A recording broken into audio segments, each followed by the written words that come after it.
ये देखो, ये पहले थोड़ा सा समझो कि सीवेज का मतलब क्या होता है। जनरली क्या होता है, तुम्हारा जो वेस्ट वाटर जो होता है, तुम्हारा जो ड्रेनेज में फ्लो होता है, तो वेस्ट वाटर कहाँ कहाँ से आता है। देखो, आपके घर से निकलता है, सिटी से, टाउन से, और फिर यही वाटर क्या होता है, कलेक्ट होता है तुम्हारा as a municipal waste water होता है। इसी म्युनिसिपल वेस्ट वाटर को कहा जाता है सीवेज। ठीक है, अब देखो इस सीवेज में क्या क्या होता है, तुम्हारा तीनों चीज होता है। तुम्हारा सॉलिड भी वेस्ट होता है, लिक्विड भी वेस्ट होता है तुम्हारा। जनरली देखोगे इसमें सबसे ज्यादा देखो आपका ह्यूमन एक्सक्रीटा, डिटर्जेंट, सॉलिड में तुम्हारा जैसे मड हो गया, तुम्हारा ये क्या बोलते हैं, ग्रीट्स हो गया, तुम्हारा पेबल्स हो गया तुम्हारा। अब देखो न्यूट्रिएंट्स भी आता है। ये न्यूट्रिएंट्स कहां से आएगा, तुम्हारा किचन से। किचन का जो वेस्ट होता है तुम्हारा, किचन का जो वेस्ट होता है तुम्हारा, तो जनरली क्या होता है, वेजिटेबल हो गया तुम्हारा या जो भी चीज है, तो उसमें क्या होता है तुम्हारा नाइट्रेट या फॉस्फेट की क्वांटिटी ज्यादा होती है तुम्हारा। देखो ये हुआ है। अब ये सारा चीज मिलके क्या करता है, वो जो सीवेज वाटर जो होता है तुम्हारा, उसको क्या करता है, कंटेमिनेट करा देता है। और इस कंटेमिनेशन के चलते क्या होता है तुम्हारा, क्योंकि ये जो भी आपका ह्यूमन स्किन है या किचन तुम्हारा जो वेस्ट हुआ तुम्हारा, तो ये सब तुम्हारा क्या हो जाता है, ऑर्गेनिक मैटर। ठीक है, और उसके साथ साथ कुछ न्यूट्रिएंट तुम्हारा ये इनऑर्गेनिक मैटर भी होता है। अब जैसे उस सीवेज वाटर में तुम्हारा ये ऑर्गेनिक या इनऑर्गेनिक मैटर आएगा, तो ये ऑर्गेनिक मैटर क्या करता है, they invite a number of the microbes. तो अब उस माइक्रोब्स में देखो, there are some microbes which are pathogenic that causes the disease. ठीक है, अब यही म्युनिसिपल वाटर जिसको आपने सीवेज बोला, अब ये सीवेज देखो, ये फ्लो होते होते होते लास्ट में कहां जाएगा तुम्हारा, इसको डायरेक्टली आप ड्रेन कहां कर देते हो, नेचुरल वाटर बॉडीज।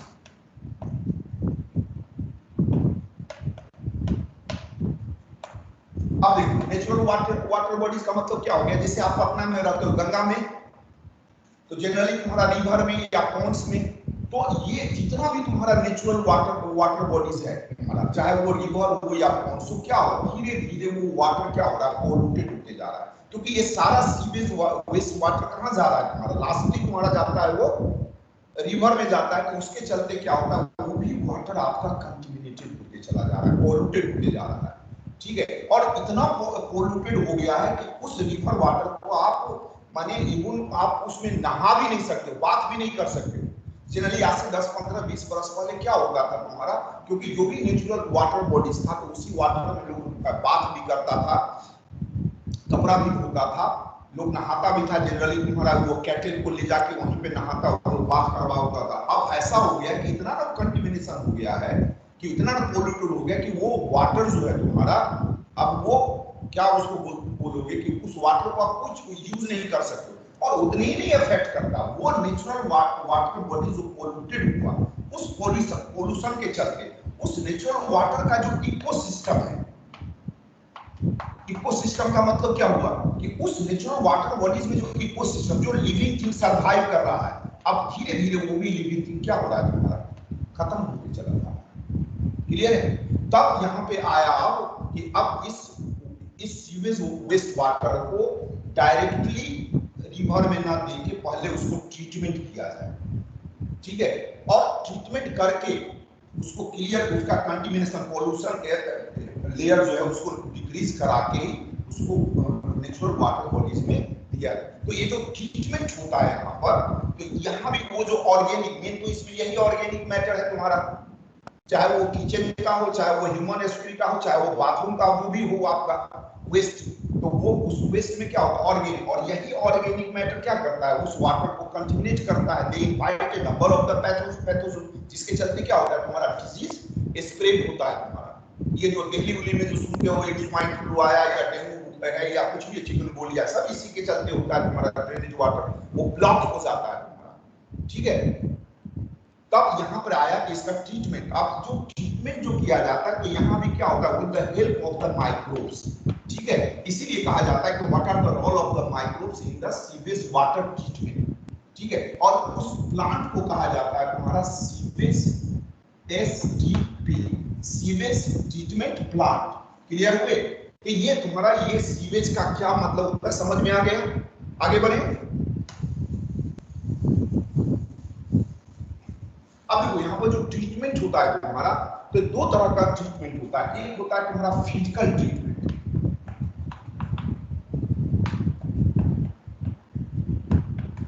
देखो इस फिजिकल ट्रीटमेंट में तुम्हारा माइक्रोब्स का कोई रोल नहीं होता है, नाम ही से पड़ता है फिजिकल।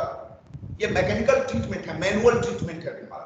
और दूसरा जो ट्रीटमेंट होता है तुम्हारा, ये ट्रीटमेंट फिजिकल ट्रीटमेंट के बाद जो होता है, जो वाटर बचता है तुम्हारा वो दूसरे जगह जाता है तुम्हारा, तो उसी को कहा जाता है तुम्हारा सेकेंडरी ट्रीटमेंट, या इसी को कहा जाता है बायोलॉजिकल ट्रीटमेंट। तो एक एक करके बढ़ो। अब ये बायोलॉजिकल ट्रीटमेंट के बाद क्या होता है कि उस वाटर से तुम्हारा ऑर्गेनिक मैटर मोर और लेस तुम्हारा क्या होता है, खत्म हो जाता है। तो यहां से भी आप डायरेक्ट उसको रिवर में भेज सकते हो, वो अब अनकंटामिनेटेड हो गया। लेकिन एक और तुम्हारा टर्शियरी ट्रीटमेंट होता है। तो यहाँ पर 3 ट्रीटमेंट होता है, ध्यान से देखना, फिजिकल ट्रीटमेंट, बायोलॉजिकल ट्रीटमेंट। यही बायोलॉजिकल ट्रीटमेंट में क्या होता है, माइक्रोब्स का रोल आता है तुम्हारा, ठीक है। और फिर तीसरा होता है तुम्हारा टर्शियरी ट्रीटमेंट। तो थोड़ा एक एक करके इसके बारे में जानो। ये देखो सबसे पहला जो स्टेप होता है हमारा, ये फिजिकल ट्रीटमेंट। ये देखो इसमें 2 मेथड तुम्हारा यूज होता है तुम्हारा। एक होता है फिल्ट्रेशन और दूसरा होता है सेडिमेंटेशन।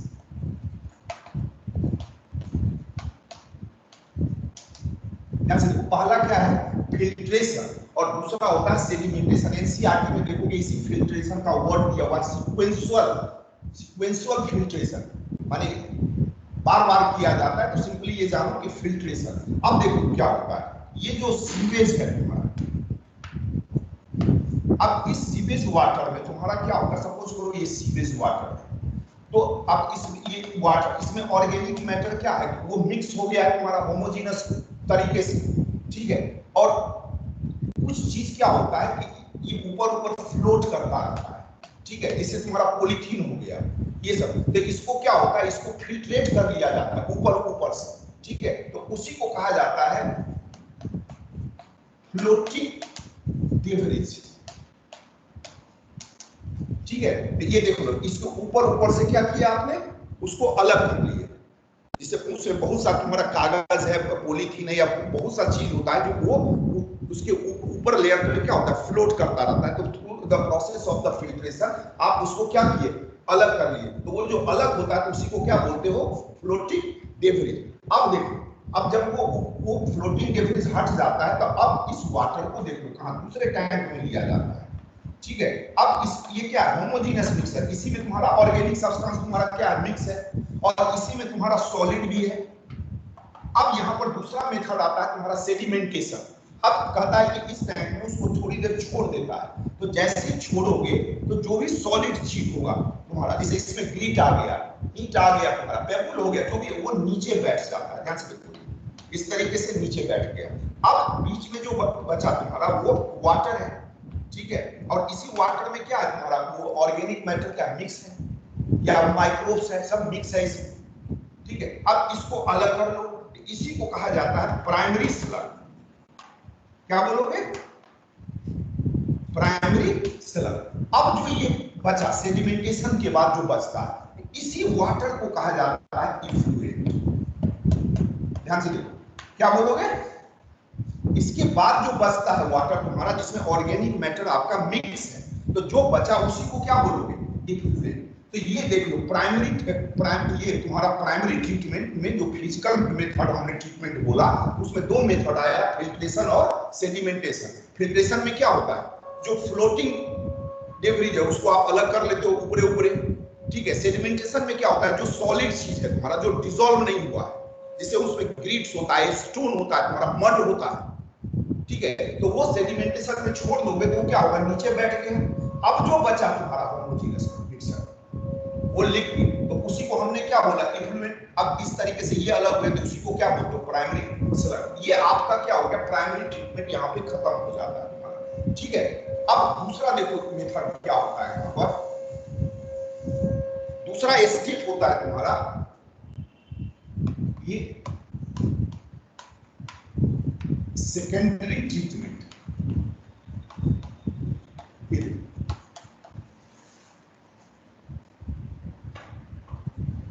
अब देखो इस सेकेंडरी ट्रीटमेंट को एक नाम और देता है, ये देखो एरिएशन ट्रीटमेंट, या इसको देखो कहा जाता है बायोलॉजिकल ट्रीटमेंट।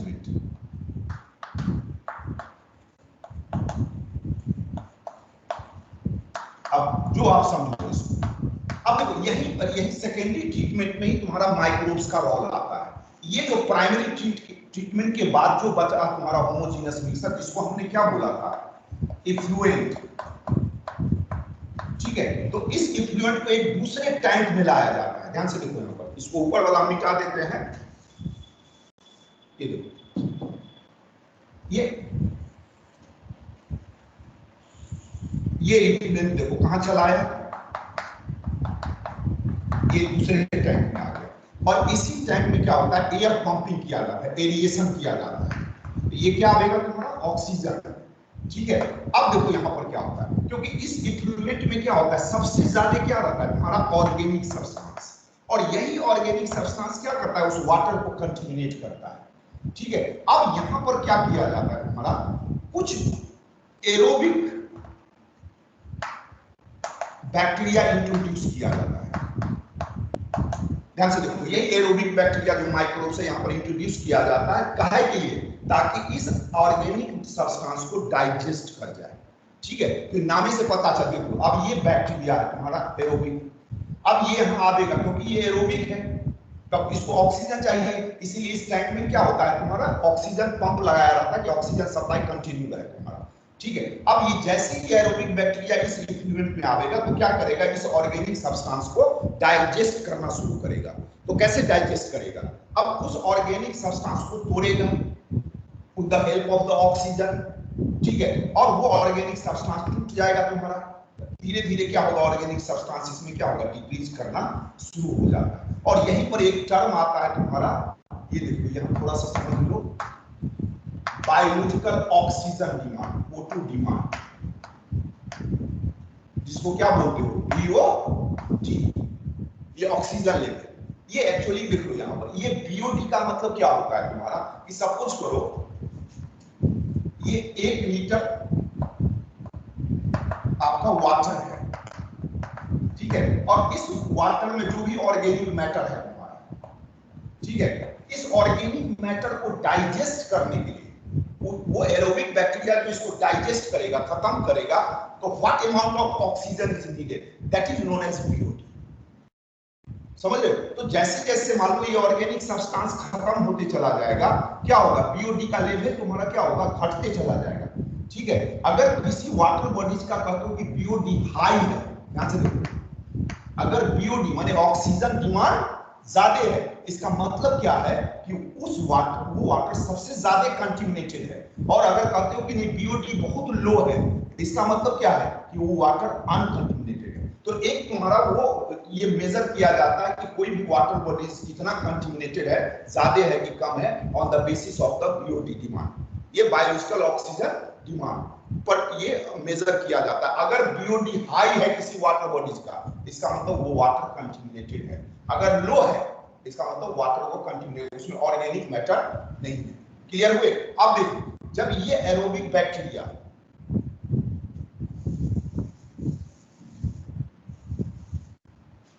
इस ऑर्गेनिक मैटर को डाइजेस्ट करेगा तो क्या होगा, इस एरोबिक बैक्टीरिया यहाँ पर मल्टीप्लिकेशन भी करेगा, इस तरीके से क्या करेगा, कॉलोनी बनाना शुरू कर देगा, और इसी कॉलोनी में क्या होता है तुम्हारा फंगस का फिलामेंट भी आ जाता है।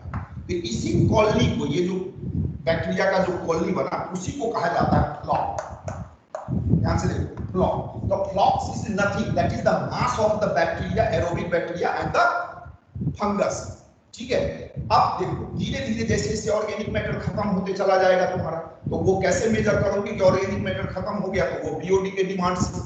अब ये वाटर धीरे धीरे क्या होता है तुम्हारा, क्लीन होते चला जाता है, लेकिन क्या होगा, इस एरोबिक बैक्टीरिया का पॉपुलेशन क्या होता है, बढ़ जाता है। तो अब इस वाटर को क्या करता है, दूसरे टैंक में ले जाता है, उसी को कहा जाता है टर्शियरी ट्रीटमेंट। वैसे ये वाटर तुम्हारा क्या हो गया, क्लीन हो गया, अब इसको डायरेक्टली आप रिवर में भेज सकते हो, लेकिन अगर वीवर में जाएगा तो तुम्हारा क्या होगा, ये एरोबिक बैक्टीरिया भी जाएगा। अब देखो क्या होता है, अब इस टैंक से तुम्हारा दूसरे टैंक में भेजा जाता है। देखो क्या होता है वहां पर, ये जो आया हमारा वाटर, तो ये क्लीन वाटर प्लस ये फ्लॉक।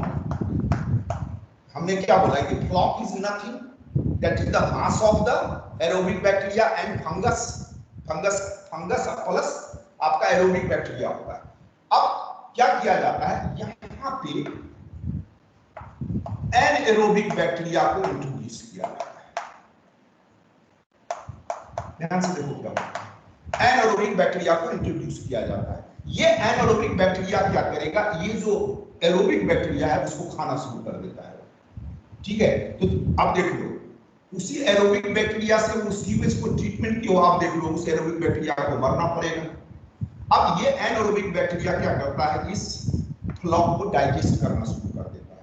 ठीक है, और इसके बाद इसको क्या करो, यहां से वाटर को रिफर में छोड़ो, तो ये क्लीन हो गया तुम्हारा। ठीक है, अब ये फ्लॉक्स देखो ये डाइजेस्ट करेगा, जिसके चलते क्या होगा, यहाँ पर बायोगैस का फॉर्मेशन होगा। यहाँ पर बायोगैस का भी फॉर्मेशन होगा, अब बायोगैस का आप यूज करो। ठीक है, कुछ इसमें से फ्लॉक को प्रिजर्व कर दिया जाता है। ठीक है, तो उसी को कहा जाता है एक्टिवेटेड स्लग। एक्टिवेटेड स्लग कहा जाता है। क्या बोलोगे, एक्टिवेटेड स्लग। काहे के लिए कुछ को रखा जाता है, ताकि फिर जो ये सीवेज आएगा, जो सेकेंडरी ट्रीटमेंट करोगे तो उसके लिए चाहिए ना एरोबिक बैक्टीरिया, तो फिर उस टैंक में उस एरोबिक बैक्टीरिया को क्या करता है, इंट्रोड्यूस किया जाता है। तो उसी को कहा जाता है एक्टिवेटेड स्लग। क्लियर हुए? हेलो,